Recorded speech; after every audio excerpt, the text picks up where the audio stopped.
सच में ईमानदार हैं या दिखावा कर रहे हैं, आकलन करें अपना समय समय पर। हाय, मैं योगिता, कैसे हैं आप सब। आज की जो कहानी है वो कहानी है एक ऐसे राजा की जिसकी कोई संतान नहीं है। बस उसे एक यही दुख है, उसको यही चिंता है कि कौन उसका राज्य संभालेगा और कौन उसके राज्य का उत्तराधिकारी बनेगा। बस अपनी यही चिंता वो अपने मंत्रियों के साथ साझा करता है। उसके मंत्री भी उसे एक बहुत अच्छा उपाय देते हैं। मंत्री कहते हैं कि क्यों ना अपने ही राज्य का कोई होनहार बच्चा गोद लिया जाए और उसे उत्तराधिकारी बना जाए।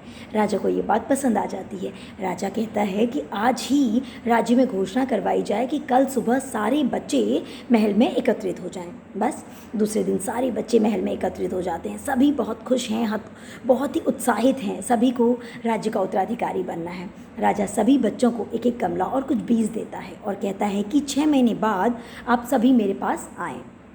बस सभी अपना गमला और बीज लेकर चले जाते हैं। इस तरह दिन बीतते रहते हैं। 1 महीना हो जाता है। एक बच्चा है जिसके बीज से अंकुर नहीं फूटता। वो बड़ा दुखी और परेशान होता है और अपनी माँ से कहता है, माँ, मैं अपनी इस गमले की, इस बीज की इतनी देखभाल करता हूँ, फिर भी इसमें बीज नहीं, फिर भी इसमें अंकुर नहीं फूटता, मैं क्या करूँ। माँ कहती है, कुछ बीज को अंकुर फूटने में समय लगता है, बस तुम इसी तरह अपनी गमले की देखभाल करते रहो। वो बस देखभाल करता रहता है।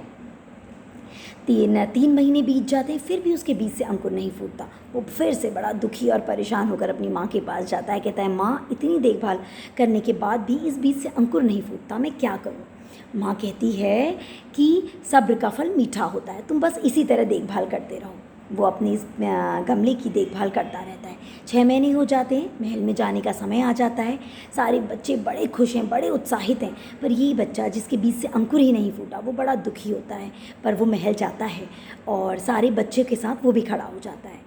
राजा सभी बच्चों पर अपनी नज़र डालते हैं और उसकी नज़र उस बच्चे पर पड़ती है जो निराश होकर खड़ा है, जिसके गमले में एक अंकुर तक नहीं फूटा है।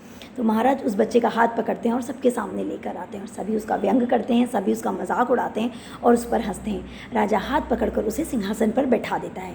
तो सभी लोग कहते हैं, महाराज, इस बच्चे के तो गमले से एक अंकुर तक नहीं फूटा है, फिर ये कैसे उत्तराधिकारी बन सकता है। महाराज कहते हैं कि यही सबसे ईमानदार है, यही सबसे योग्य और लायक है, इसीलिए मैंने इसे अपनी सिंहासन पर बैठाया है और इसे उत्तराधिकारी बनाने योग्य समझा है।